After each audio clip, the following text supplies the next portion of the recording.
Kinda, sorta. Right now, we're cash backing on everything we need for the holidays with Chase Freedom Unlimited. I got some ornaments and lights. 'Tis the season to cash back. And lots of wrapping paper. Maybe you're cash backing on a present bought for me? About that. I know you're kidding. Am I? How do you cash back? Learn more at chasefreedom.com. Chase, make more of what's yours. Restrictions and limitations apply. Cards are issued by JPMorgan Chase Bank, N.A., member FDIC.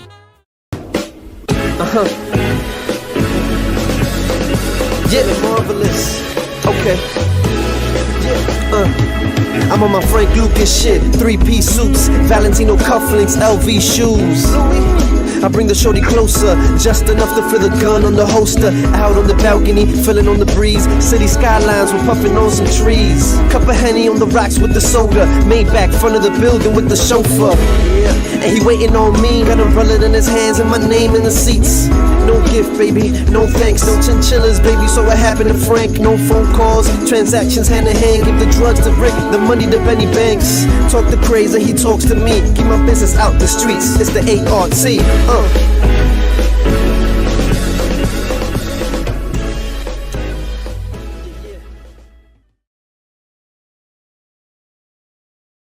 Welcome to the show. I'm your host, Rick H. You know that by now, 40 episodes in, blah, blah, blah, blah. Craze Boogie's here. I'm still here. Surprisingly. He's here. This wild motherfucker with the polo hat on is Benny Banks. I'm here. I'm in the building. Yo, what's up? It's me. I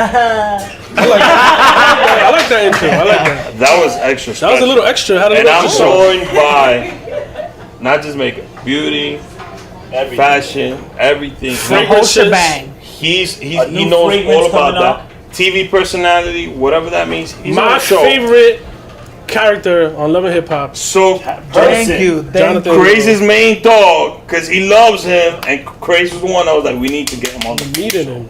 Yeah. We need to get him. And me and Jonathan share a birthday, so happy birthday to us. 35 years, motherfuckers. Take that shit. Jonathan Fernandez. Thank you. I'm actually so excited to be here. Like, are you really like we're a small little podcast? I'm not even kidding. Like, for one, you guys drink. Okay. So already, I was like, sign me up. For two, you guys are Dominican, Let's so go. it's like, and for three, sidebar. So we're at the Monkey Room in Washington Heights, and when I was 19, I hope the owner is not anyone here. So when I was 19, they used to have a gay night here on Wednesdays. I didn't know and that. I used to sneak in here with a fake ID, Hey. and at 1 a.m. like a pumpkin, run down for Washington before my mom, who's sitting right there, would wake up and realize that her little homosexual son was not home. So mom, I'm like, it's like a full circle moment. Damn. Mom, did you know that was going on? She had no idea. She said she's nodding yes. Mom is nodding yes. Mom is nodding yes. Shout out to mom, by the way. She's shout out to mom. Shout out to all the supportive moms who have different ass kids and are standing right by their side. Shout out to Jalissa and Giovanni as well. 08. And godmoms too. Yes, and godmoms too. So my brother, she said godmom, but my baby brother, he's gonna be a world-renowned famous actor. Yes, he is. Because he's a triple threat. My little brother can actually sing. Like I swear to God, I'm not because he's my brother. He's like I've been to his performances. He's a star. He wants to be like a Broadway star. Oh, that's so. He's a dancer. And he's a performer. He'll be there. He was 100,000% supported growing up. So yeah. Yes, Quick story. My brother was 12 years old when he came out. And for a 12-year-old person to identify and know what he is and who he is, I got a phone call from my mom. My sister, not my mom. Sorry. My sister, the same time, she was in the other room because my brother went from the living room. He went into the room and he told my mom, I know who I am. This is who I am. And he told my sister was in the other room, like, Ariane just told mommy, you guys might want to speak to him. Wow. And then my mom texted me and called me. I called my brother, so I was like, listen, you are who you are no matter what happens. We love you and support you. Somebody says something different, let me know, I'll slap the shit out of them. That's exactly. That's a good brother answer. Hell yeah. And after that, every time I say hi to him, I give him a nice big kiss in the cheek and I squeeze the shit out of him. Just so he knows that, like, It's not because of even though he's bigger than both of us. He's the biggest little brother you see. Not consent though is a big issue there for me. Why? In the cheek? You know what I'm saying? You said you squeezed him. You didn't ask him if you want to be squeezed. Whoa, bro. You know what I'm saying? I mean, if I did it, let me know. You know, if there's a problem, I mean, I just did it because I just feel that in my family, for him my family likes to be very and I'm taking this Jonathan's episode. Yeah, I was gonna say that. But my family, I like it though. My family's like really like they don't like if I have an issue or a problem, I will never tell anybody else. You know, I try to internalize that shit. That's a Dominican thing, though. It's not yeah. So for my 12-year-old brother to know who he was at that point in time, and I told him this, like, you have bigger balls than me and Benny because you did something that even not just us, like other people are very scared to do. Yeah. So definitely shout out bigger, to my brother. Definitely bigger balls than you. I would say it took me years. It took me years to even admit it to myself. Like, people ask me all the time. They're like, "When did you know you were gay?" But it's like, when did you know you were straight? When did you know that you were attracted to women? For me, I always knew I was different. I didn't know that I was gay per se because I wasn't a sexual child at all. I didn't explore into sexuality until I was a late teen. I was a late bloomer. But then growing up, I felt different. So I internalized that as low self-esteem. So when I was attracted to a boy, what I would see it as is, oh my God, I want to look like him or I want to dress like him. So I would run home and like tell my Mom, I need to have a Columbia jacket and it has to be purple on top and blue at the bottom. That's the one I want. And my mom was like, Mijo, I don't know where the fuck to find it. I'm like, find it. Or like, I wanted the blue JanSport with like extra strings because that's what the boys that I liked at the time had. I didn't know that it was that I had crushes on them. It was just I felt like, well, admiration. I don't, assimilate to anybody in this school. I went to public school, PSO 73. It was hell. Let's go. Shout out to PSO 73. But no shout outs to the motherfuckers who, can I curse in here? Yeah. To the motherfuckers who made my life a living hell. Disclaimer, Jonathan, you can do whatever you want on this show. Negative shout outs. So, you know, I was picked on all the time and I used to really have crushes on these boys and I just internalized it as, oh, he's so cool or he's so fly or I want to be like him or I want to look like him. And it led to me like getting plastic surgery and all kinds of shit I'm sure we'll get into. But as a kid, you know, you don't know. And I didn't know what being gay was. I mean, growing up, my mom had gay friends. She had a friend. His name was Juanito. And shout out to Juanito. Shout out Juanito. He sounds like an icon. You know why I say that? He's passed away since, but he was eccentric. And my mom always had eccentric people around us. She had a lesbian friend named Mima. And so I just knew that I could possibly live my life openly. But as a child, I didn't see it that way. Well, God bless that we live in this time. Yes. And you're able to do that because earlier on it was not. Not easy. Not at all. So not at all. Yo, let's. I was gonna ask questions, ask but questions. None of those questions are even in there. So who is Jonathan Fernandez? That's a very broad and. You were born here? I was born here. My parents are both Dominican. Let's go. From Mocha. Hey, shout out to Mocha. Yes. Hey, you're from Mocha. Yes. Really? We might be related. We might be cousins. So we figured it out. I can see it. Jonathan and I are brothers. I'm like the fat, funny brother. He's like, we're twins. He's like the handsome brother because we're born on the same day, same year, same everything. Same June time frame. Same time frame. You say you were born de madrugada. I gotta double check with mommy. Well, I was born in Mount Sinai. I know that. You were born in Washington Heights. Born and raised in Washington Heights. 178th, actually. You got some Latinos in here. Oh yeah. We grew up on 174. On 174? Where? Wadsworth. The Nemo spot. So it's trust me, I know far too well exactly where you're from. That's where it was. My grandfather was the super of that building. Funny story. Okay, so you know how they say Dominicans took all the Jewish people and all the Italian people out of Washington Heights? Yeah, we did. Okay, so I'll tell you a quick story. There's a furrier. Her name is Adrienne Landau. What's a furrier? Landau. Somebody who she makes all those furs. So you see all the furs that Nicki Minaj wears and Cardi B wears, the yellow. This woman designs these fucking furs. Shit. So my friend ends up getting a job as her creative director. Okay. So I go to a party with them. Just a backstory of loving of fucking what is it? Washington Heights. Sorry, I'm drunk as well. So I'm talking to this lady, older Jewish lady. She's like, living her best life with her cocktail. She's got to be 70. And we're talking. And she's like, where are you from? I said, oh, Washington Heights. She said, me too. I said, really? I'm thinking this loaded ass, older Jewish lady. She like works with all the big stars. And she's like, where did you grow up? And I said, oh, I grew up on a small little block called Cabrini Boulevard. It's Cabrini, but there's a small little Cabrini Boulevard that's just one block. And she said, what the fuck? Are you serious?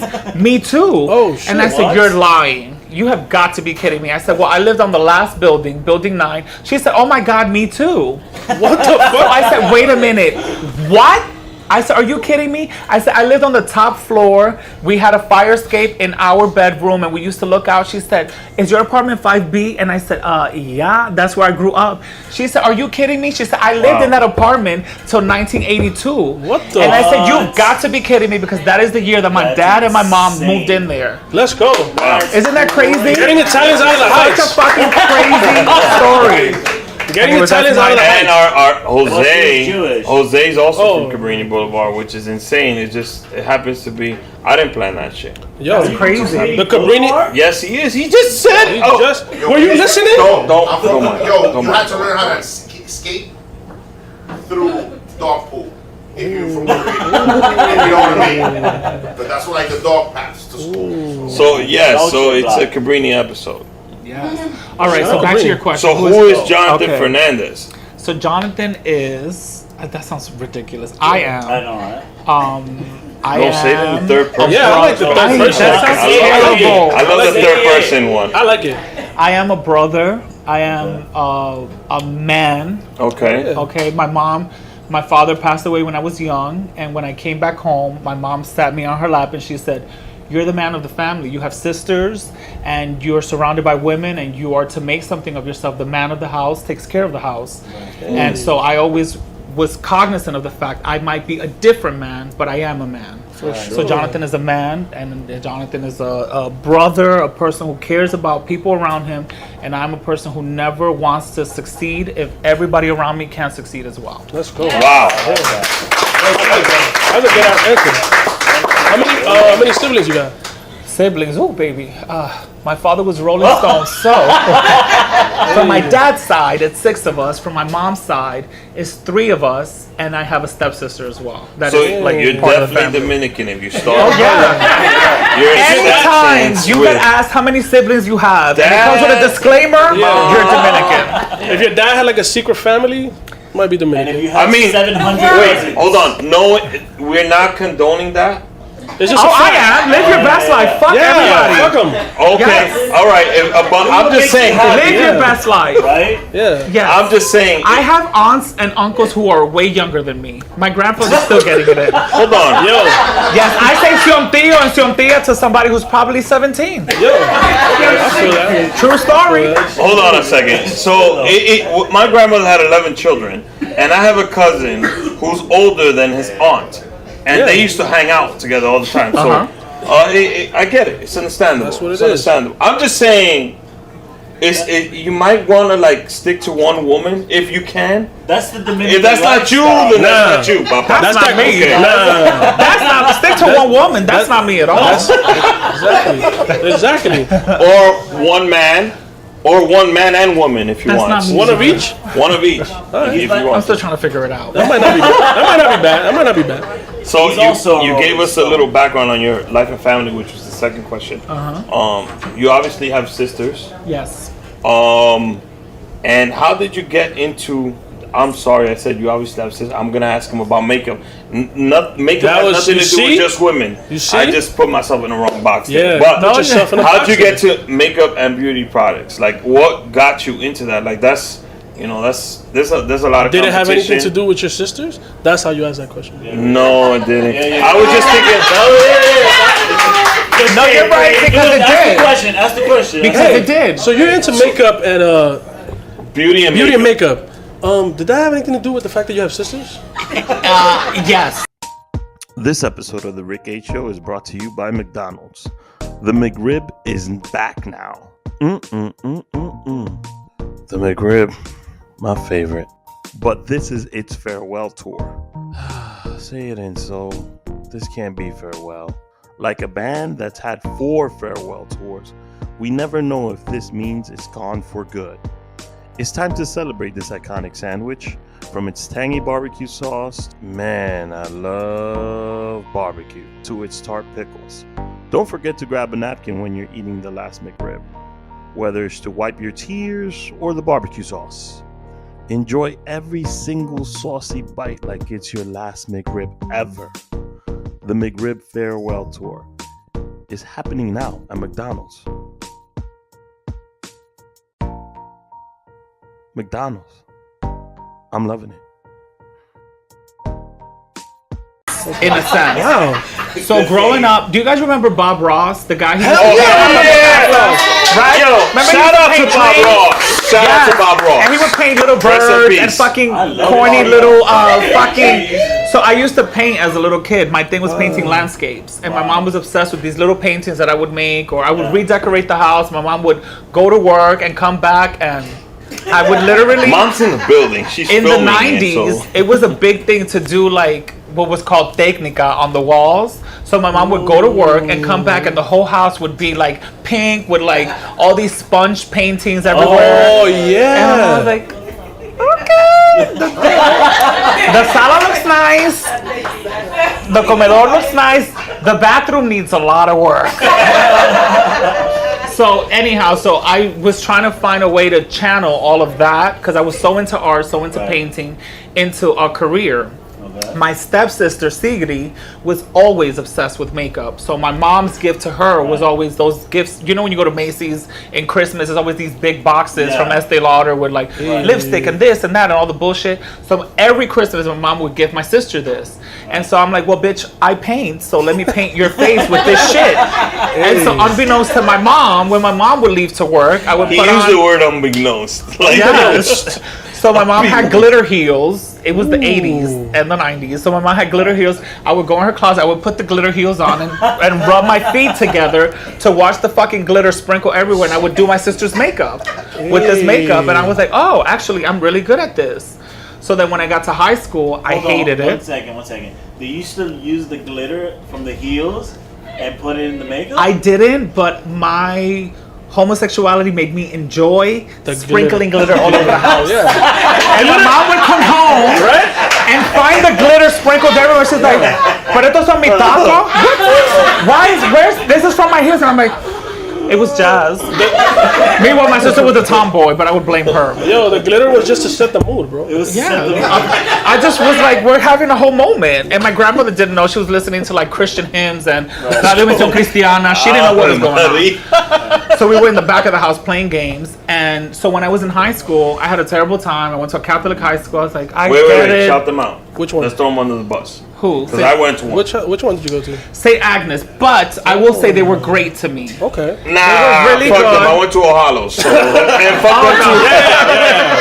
St. Agnes was great. They knew I was different. I joined my first 10% club. I met mad gay people there. Wow. But I was like, this isn't for me. So I came home and I told my mom, I was like, listen, this shit is not for me. I get conventional fucking education. I'm not encouraging anybody to drop out. My story is an isolated story. But for me, I knew what I needed at that moment because I was severely depressed. I said, I have to get out of there, Mom. And my mom said, this is against everything that I believe in, but I'm not going to turn my back on you. You have 1 year. You have 1 year. I'm letting you sign up to beauty school. If you can get that one job that you want, which was at Avon Salon and Spa in the Trump Tower on 57th Street. I was 15. What? I said, oh no, bitch, I'm getting the job. She said, you got 1 year. Shout out to Mom. She said, you got 1 year. Yeah. And I did. And so in beauty school, I went to every single teacher who taught me, and I said, I need a letter, a reference letter. Because I'm scared I'm not going to get the gig because I'm too young and because I'm Hispanic. It was all white people that used to work there. And I was like, but I need this job because they pay for college tuition. So the barter with my mom was that I will get the job at Avon and I will go to college. I never made it to college because I became super successful in my career. And my mom was like, well, now, bitch, you're making more money than all your cousins that are in college, so you did a good thing. Hell yeah. You knew you was never going to do that shit. You knew you was Can I ask Mom one question? Mom, you're not gonna be on the camera.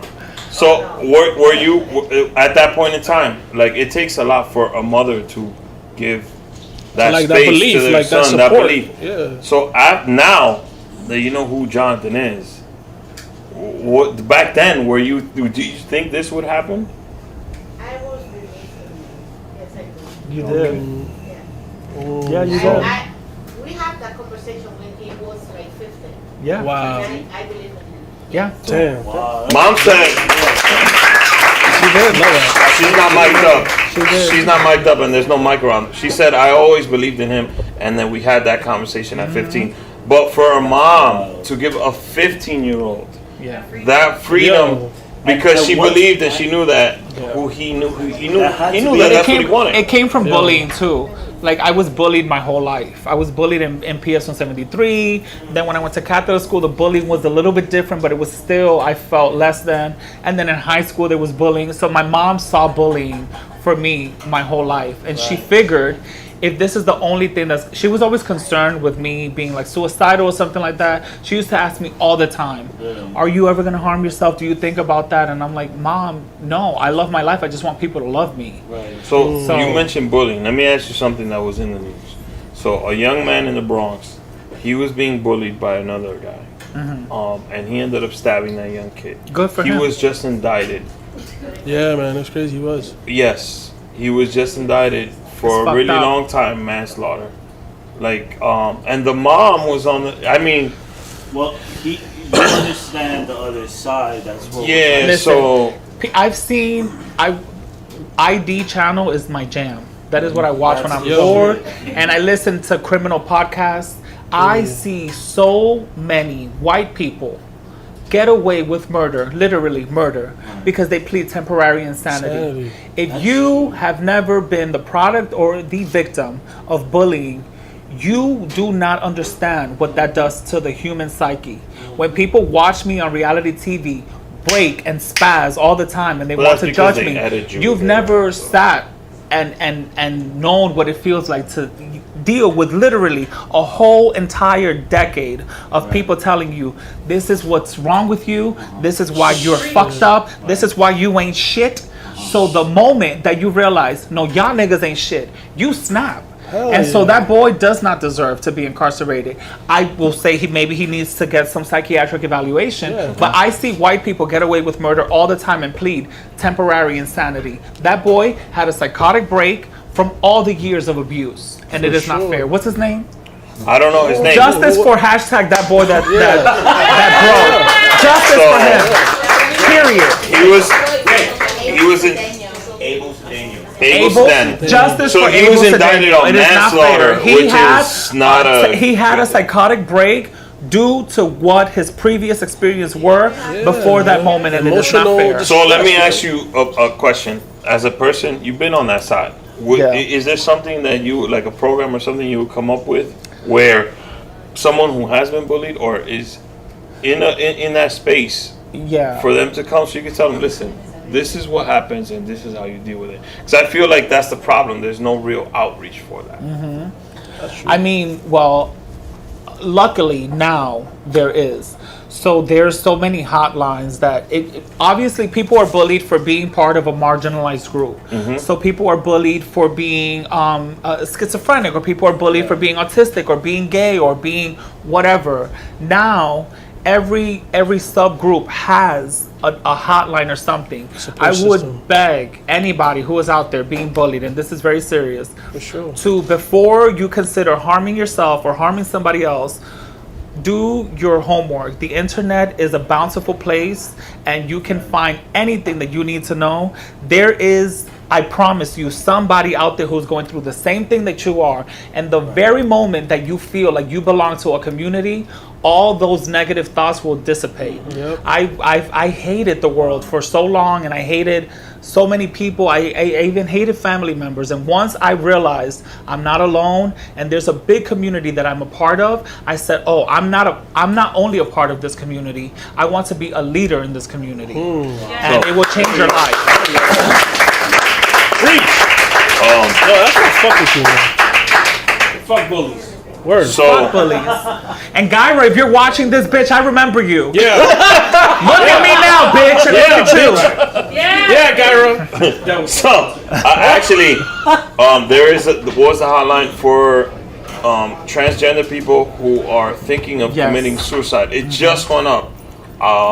Finally, about time. Yes. Yes. I'll put it up on our page, but I saw that you put it up as well, and a couple people. And you can see it on my page as well at ImSoJonathan. Like I said, I put these pages up all the time, not to put a cloud over this. We're gonna have a drinking game, by the way. We are. We will be having a drinking, and we're gonna lighten the mood. Okay. But if there is anybody watching this who has contemplated hurting themselves or hurting somebody else, know that you're not alone, and I know your pain, and it is better to come out a victor than a victim. Thank you. So,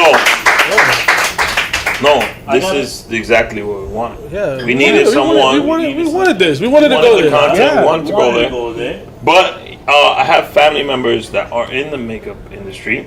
I actually have a question about that. Wait. Are you wearing makeup right now? I am. You are? Yes. Yo, those are my questions for later. Hold on a second. Let me get to that first. Damn, dude.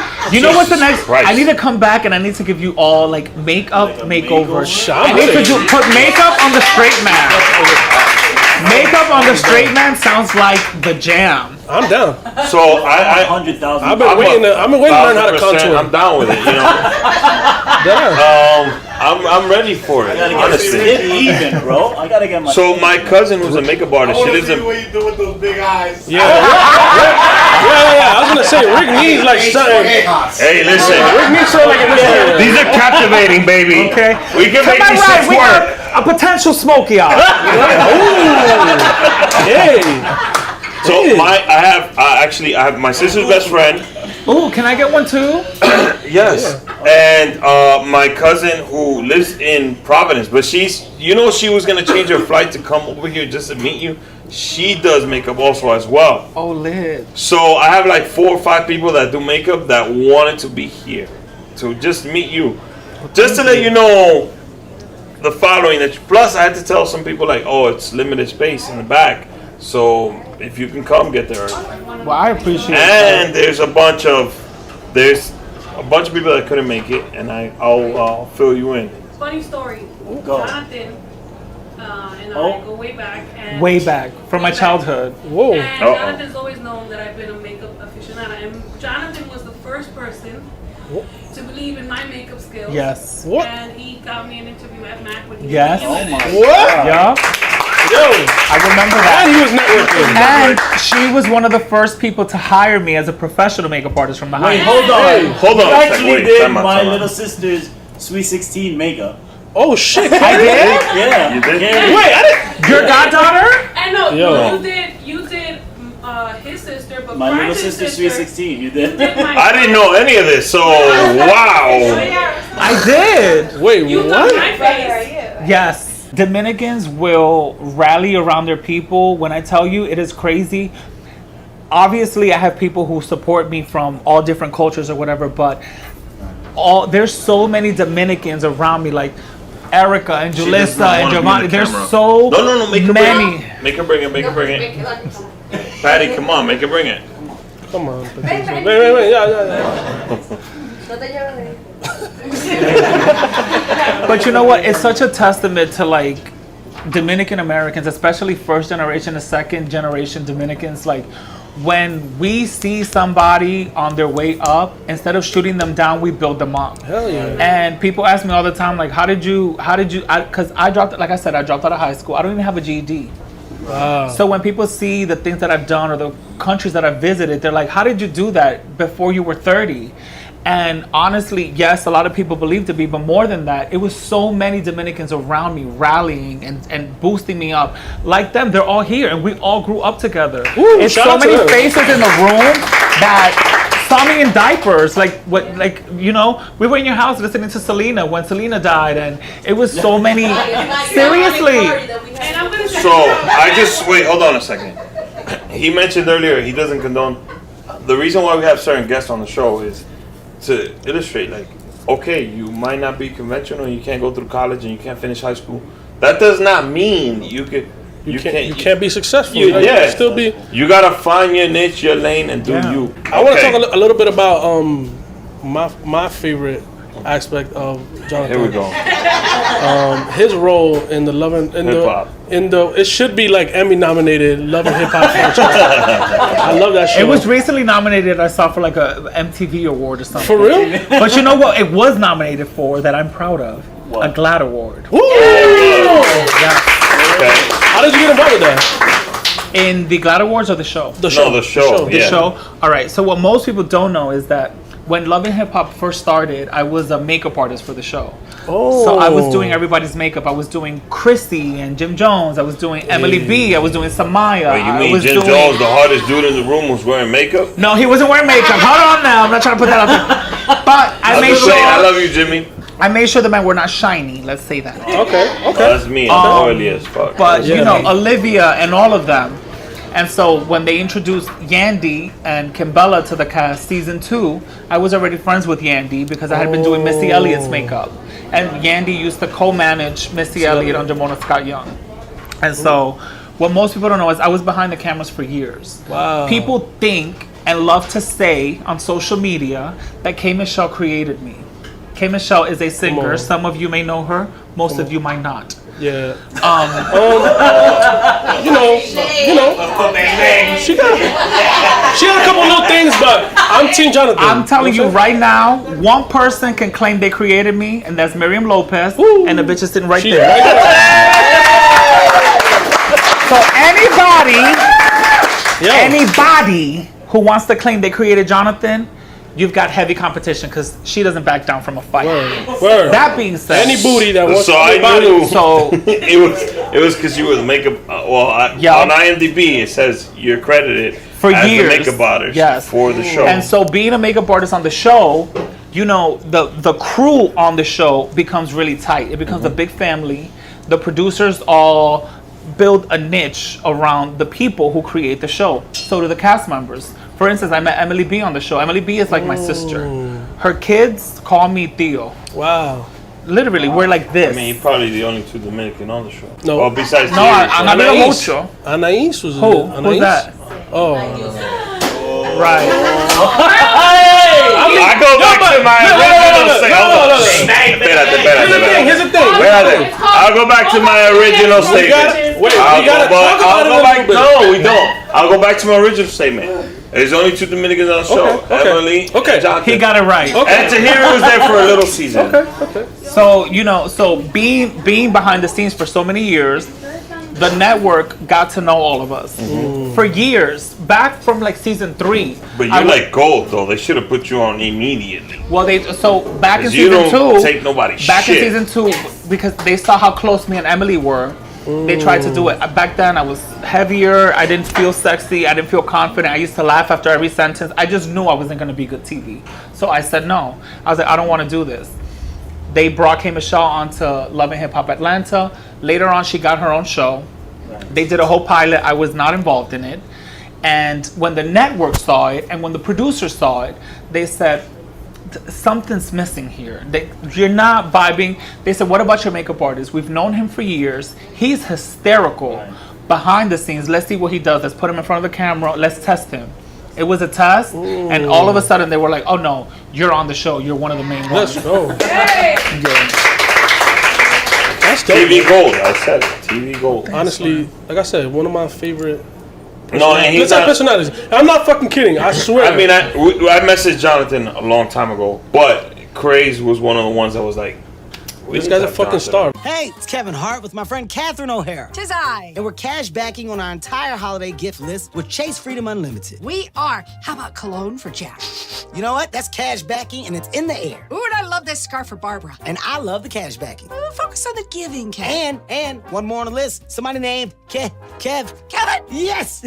How do you cash back? Learn more at chasefreedom.com. Chase, make more of what's yours. Restrictions and limitations apply. Cards are issued by JPMorgan Chase Bank and a member FDIC. Like, I feel like, for sure. You know, the thing about it is this. For me, I'm a Dominican man. We have a lot of, we don't have a lot of representation that's not a stereotypical drug dealer, from the high 100%. So I feel like just to see another type of Dominican on the show, and you're fucking hilarious. So I was like, yo. Well, the comedy part is just his person, and again, I don't think you have to do a scream before you leave. Oh, no fucking body. Please, I got you. I want you to scream at me. So I got you. Who wants to watch Love and Hip Hop though? Yo, you did. Okay, you did. so she's. But my question is, besides Love and Hip Hop, like, is there something is there a dream project you would like to do? I mean, away from the makeup, like if somebody came to you with a television, like, Jonathan, I want to put X amount of dollars behind you, whatever network it is, what would you do with that? So the first time that I did Love and Hip Hop, 2 seasons ago, I at the end of the season, I literally was in a moment where I was like, why did I do this? Like, the world thinks I'm crazy. The world thinks that all I do is scream and that I'm dramatic. And that is a portion of me. That's very much the inner Tia Silvia that lives in me. Everybody has that one Tia that loses it. My Tia is Tia Silvia. Shout out Tia Silvia. Shout out to Tia Silvia. She lives inside of me, and I didn't realize how much till I saw myself on reality TV. So at the end of the show, I was like, why did I do this? The world thinks I'm fucking crazy. If they even asked me to come back, and they did. And so I was like, you know what? If I come back, I want to. Ratings would drop if they wouldn't have asked. You. Okay. No, I'm be honest. Like, there's a little kind of dull personalities on. Mona, you need to re-up. I'll be honest. Yeah. They're saying it, not me. Yeah. Cut them checks, Mona. But we need to re-up on the cast. But I was like, you know what? If I come back, I want to have a purpose and I want to do something. And then I was like, why did you even start doing any of this? I was like, I want to have my own makeup line. I'm into fragrance. I want to have my own fragrance line. It was just all these things. Those are all things that, luckily for me, yes, I at the time didn't have the capital to say launch a whole makeup line. It costs like $200,000 to come up with your own makeup line. Shit. Because of the show, while I'm sitting there wondering why did I do this, because of the exposure that it gave me, people reached out and said, listen, we want to put all this money behind you. You don't have to pay anything. You're the creative director. You're the owner. Go with it. So I do have my own makeup line and my own What's it called? line coming up. What's your makeup line? They're both called, they're both under the franchise of Caunabo & Co. And what about the fragrance? Because we took a picture earlier and you smell. It smelled great, yeah. So just literally last week. It's not. Thank you. He looks and smells phenomenal. It's true. I mean, but that's about my question. He's not the first man to tell me this. Yeah. We can do a scratch and sniff test, guys. I smelled him already. I'll tell you where you can scratch them. So he didn't scratch there, I promise. He didn't scratch. We're totally going off topic. Where's the drinking game? Yo, let's start it. What do you want? haven't even mentioned but the real quick, fragrance just to yet. plug it. Okay, just to plug it, guys.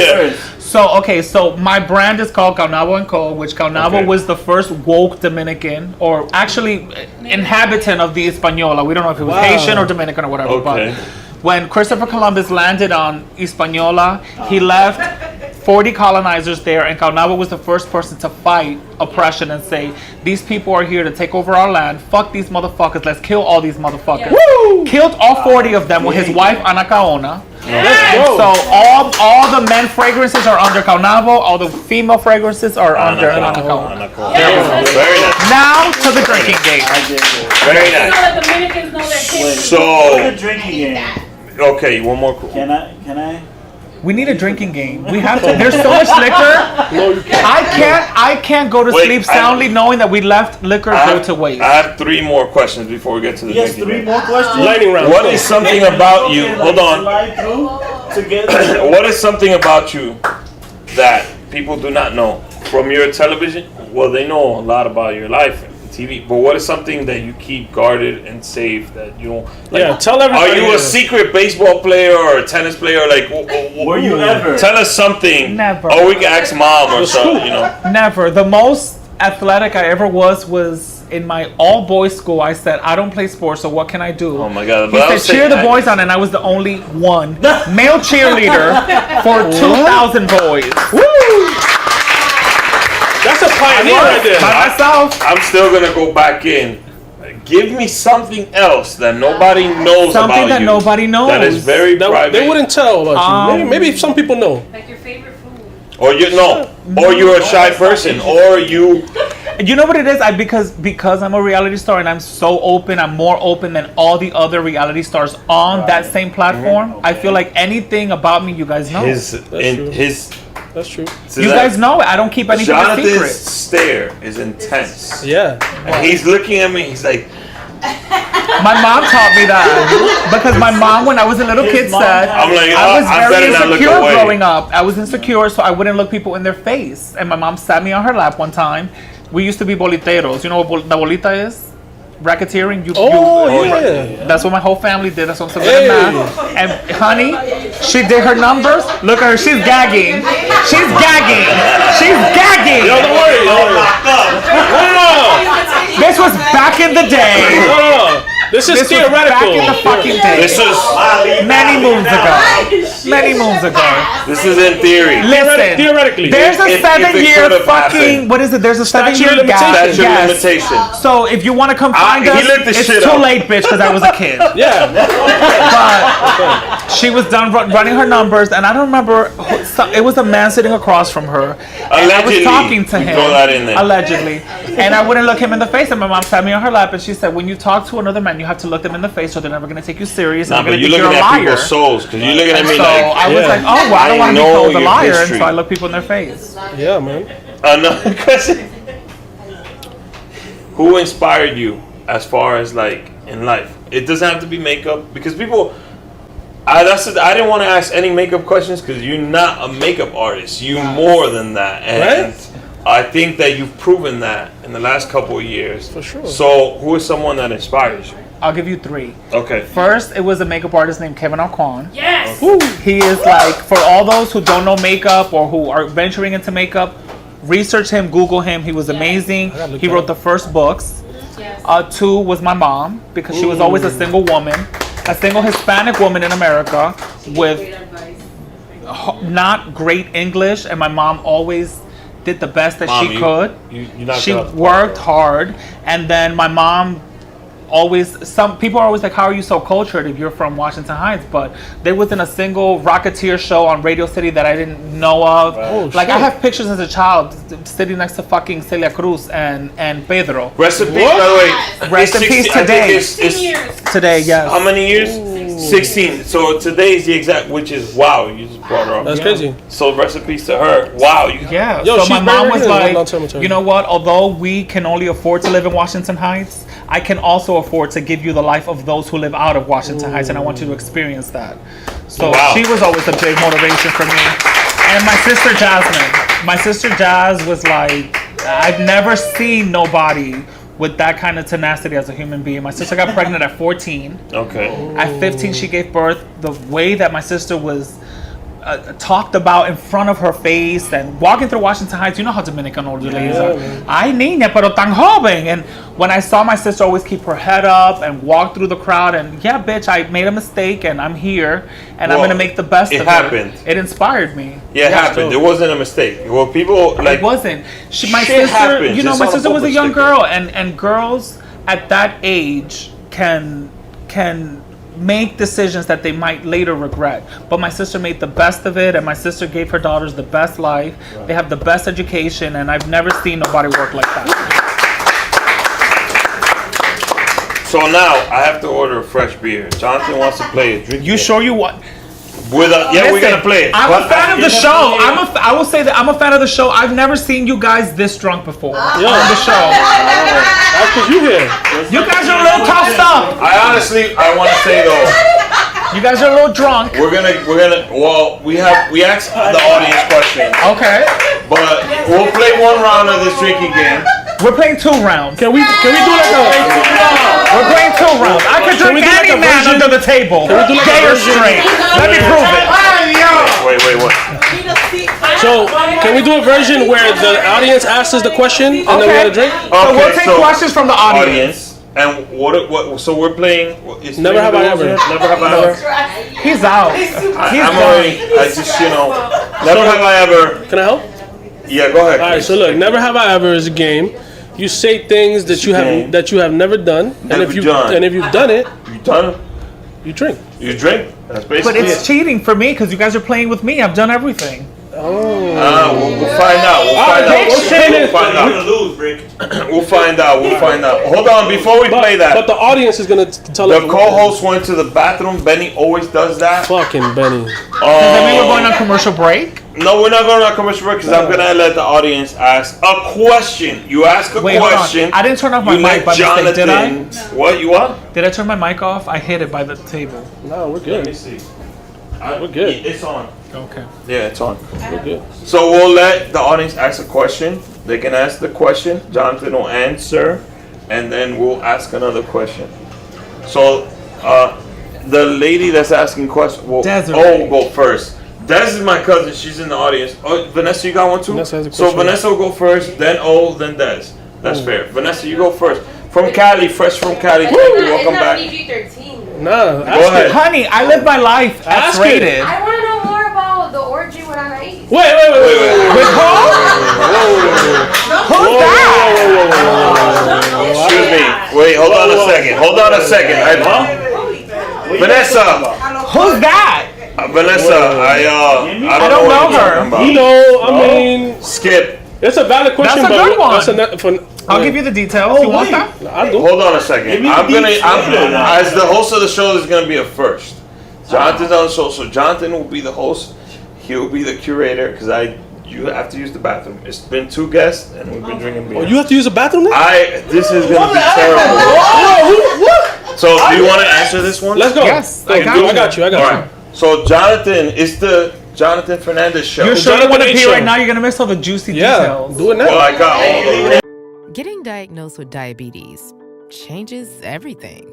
Not just how you eat, but how you exercise, how you enjoy life, how you live. I feel like Walgreens just really gets it.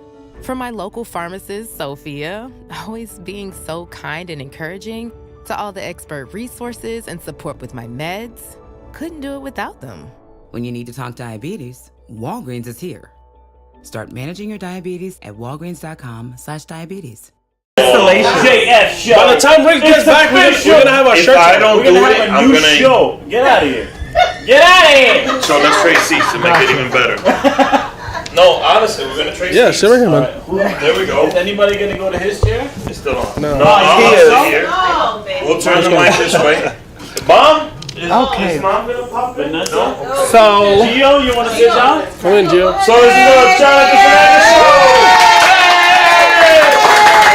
We have the question over here. Oh, before I give you the details of the orgy, Okay. Giovanni, wait. earmuffs. Wait, before we explain. Giovanni is not 12 years old. He's 21. He is 21 years old. Legal. So.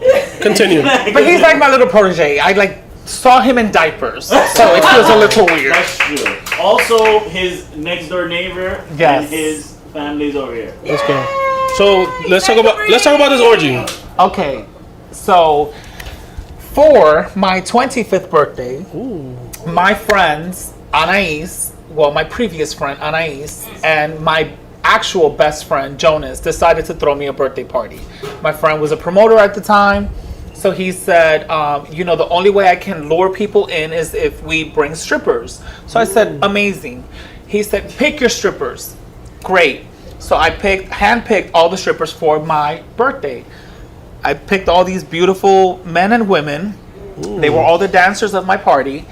Come the day of my birthday, nobody's there. It is ghost town. And Anais was supposed to be performing. So we're backstage. I'm doing Anais's makeup for my birthday. And she's like, who cares, bitch? It don't matter. We're going to have a good time. And I was like, bitch, how the fuck we going to have a good time when there's nobody here? It's just you, me, and the stripper. She's like, yeah, bitch, that's the good time. And I didn't know what she was talking about. So I'm like, I don't want to just have a good time with you and Jonas and these strippers. I want to have a party. So fast forward, maybe 10 more people showed up. Anais was singing to an empty crowd and a ton of strippers. Ooh. That sounds like my kind of party. Come the end of the night in Connecticut at that time. This was my 25th birthday 10 years ago. Oh, thank you, Patty. You sure you need it? Still. So, 10 years ago, at that time, the area of Connecticut that we were all in, the parties were over at 2. So at 1:50, Anaisa's like, "You ready?" And I'm like, "Bitch, I'm ready for what?" She's like, "For the party, bitch. This isn't the party." I said, "Well, what's the party?" She said, "Oh, it's an after party. So tell the stripper, come with us." And I was like, "Okay." So I'm inviting all the strippers back to my friend Jonas's house. And my friend Jonas is a huge prude. He's very like nervous Nelly. He's very anxious. So he's like, Jonathan, what's happening? She's inviting strippers to my house, and I haven't cleaned, and he's spiraling. So I'm like, bitch, go with the fucking flow for once in your fucking life. Okay. It's Connecticut. He has a huge, his bedroom has a huge bathroom, huge ensuite bathroom with a jacuzzi in it. So Anais gets in first. She goes in to take a bath, like the Little Mermaid. She's swimming around naked, and I'm like, well, okay, this is lovely, but we have people outside. She said, no, the party isn't here. Go out and get the guy that wore the purple thong. And I said, what do you mean?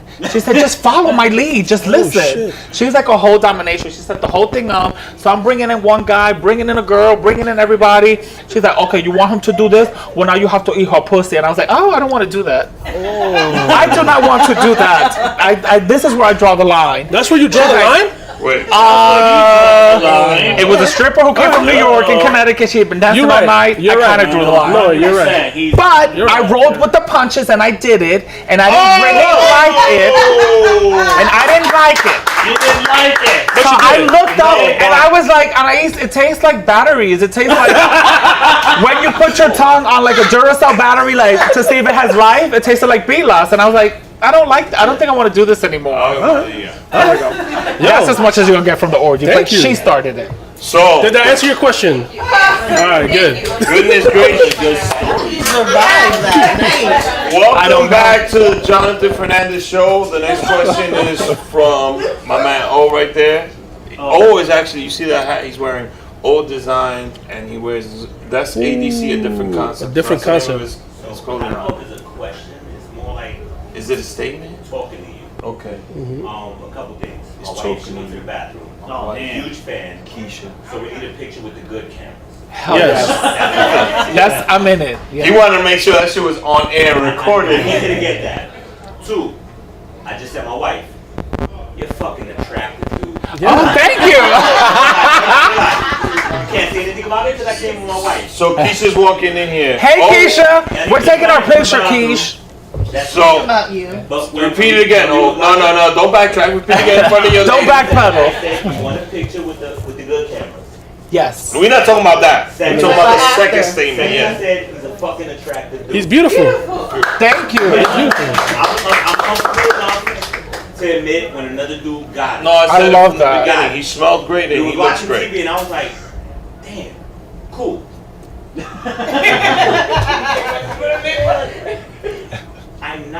I'm not too familiar with the LGBTQ.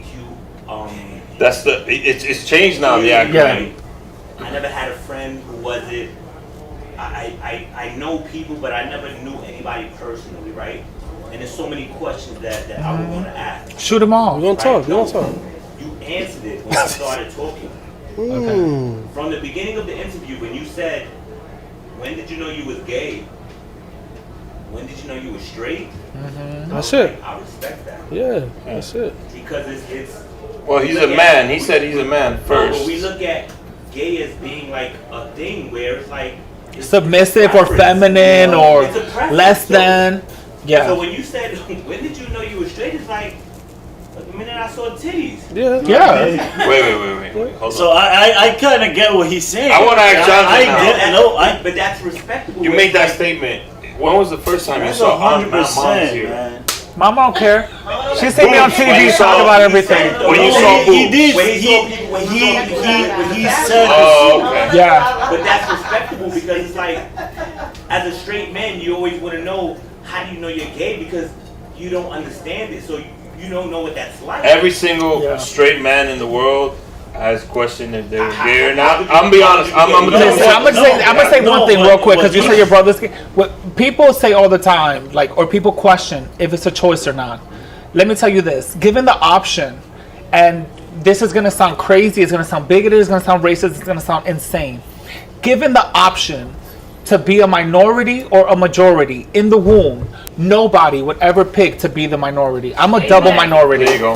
I'm Latino and I'm gay. Nobody would ever, and I'm excessively gay. There's a lot of gay men.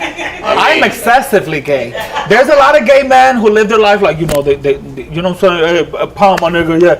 They live their life like that. I never lived my life like that. So the minute I know I was gay, I was dyeing my hair crazy colors. I was like wearing tie dye. I was wearing crop tops. That my mom was like, okay, mijo, I understand. Like, you're gay, but why does your hair have to look like a locrio? Like, why does it have to look orange? I get it. For me, that was how I wanted to live. I've seen gay thugs before. Let me say something. I've seen guys that I honestly, one of my best friends in college was gay, and he took me to Escuelita one night. If you don't know what that is, Google it. Oh, I know. It used to be a club on 42. We know. And I walked in, and outside the club, there was dudes in Mermonts, in North Face, thick ass gold chains, baggy pants. I don't think Tim's tells you what New York. No, Tim, but hard ass motherfuckers. I walked in, Living La Vida Loca was playing, and they were grinding on each other. That's a I'm not making fun of Ricky. That was just the song that actually was playing, and they were grinding on each other. That's a great fucking song. And when I went back home, I was like, I understand. Those dudes are scared to be who they are. Nobody would pick